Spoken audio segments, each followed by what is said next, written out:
Right, Hayden here, checking in from Greece for another update here. Now I want to talk about a massive lesson that I learned in terms of the risk using Amazon FBA fulfilled by Amazon that no one's talking about. I'm not just talking about the normal risks of Amazon deactivating you.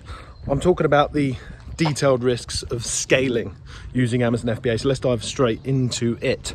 So as I scaled last year, I say scaled, it's all relative, but we were doing around about $1 million in revenue, about 960,000 we did last year with some great 17% net margin on that. And that was all great, but I felt like we were really at our limit there, you know, and it was very stressful. And the stress didn't just come from the stock in terms of managing it and everything like that. It came from the risk element and the more risk and the confidence that I had to have in a very risky operation. So let me explain. When you scale with Amazon, using FBA model, there's two main risks. The first risk is the one channel risk.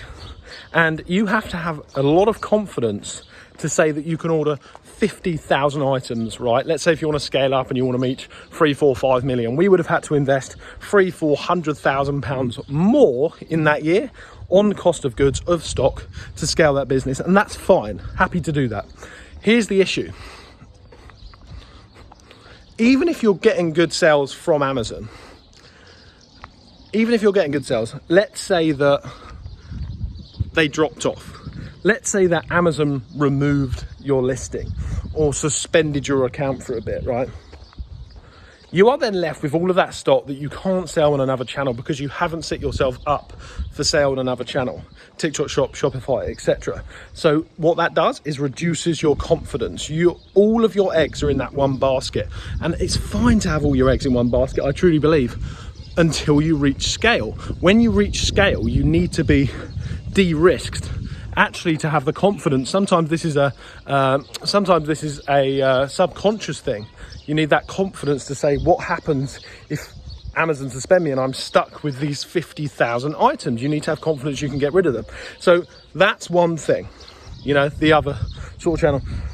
But the fulfillment issue is the more important thing for me. Because let's say, you know, I'm not too bothered about getting suspended and stuff, as long as you're doing proper sort of private label stuff and it's all under your own brand and all that good stuff. Generally, you can get your account back if you haven't been an idiot and done something stupid, and your listings will come back eventually. So then that leads us on to the second issue. So let's say, you know, you're never going to get your account suspended, or even if you do, you know, you can get it back. So we're not worried about that. There's also an issue there, and that's a fulfillment issue, doing fulfilled by Amazon. And this was a lesson that it took me many years to learn. I started losing confidence in scaling any further because I didn't have my own warehouse.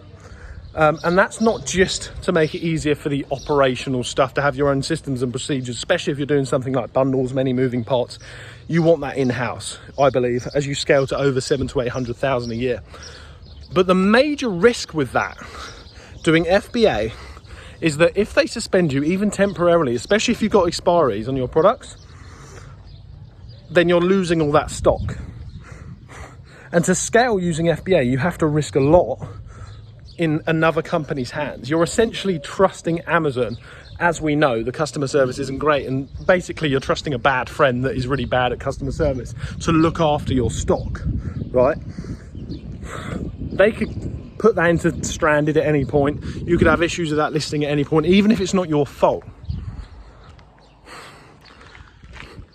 So I realized you need to scale with a warehouse so that you can do seller fulfilled prime or something similar, or scale with a third party site as a second option and do seller fulfilled prime or options that can also send stock out to TikTok Shop and Shopify and everything like that, because that de-risks your risk factor in terms of ordering more items. So the first risk is the multi-channel thing. You want to be on multi-channels, but the second risk, more importantly for me, is just a stock value risk. You don't want all of the value of your stock being held ransom in a third-party site, ideally. And as I say, it's fine until you start to scale. When you start to have over 100 grand's worth of stock in Amazon, I truly believe that's a very risky thing to do. And it needs to be held in a third-party site that you know and trust, someone that you've got a good relationship with, a third-party fulfillment. or it needs to be held in your own warehouse, so that not only can you counteract the risk of ordering a lot of items through multi-channel, but also to make sure that stuff can't happen to your stock. You can fulfill it for Amazon customers, you can send some of it FBA, you can do some seller fulfilled Prime, some MF, and then you can fill to TikTok Shop and all them sort of sites as well. Because otherwise, trust me, you may think you're okay with that risk, but I know people that have lost hundreds of thousands of stock value. Either they've shipped it to the USA or it's the UK, they've had listings removed, they've had account suspensions, and you could potentially lose a lot of that stock and it can all get written off. I will not be scaling this brand over 700,000 or 800,000 just using the FBA model. We'll start there, and it's a great place to start with, but if you want to build a real operation, it needs to be in-house or it needs to be third party to counteract the risk of the stock.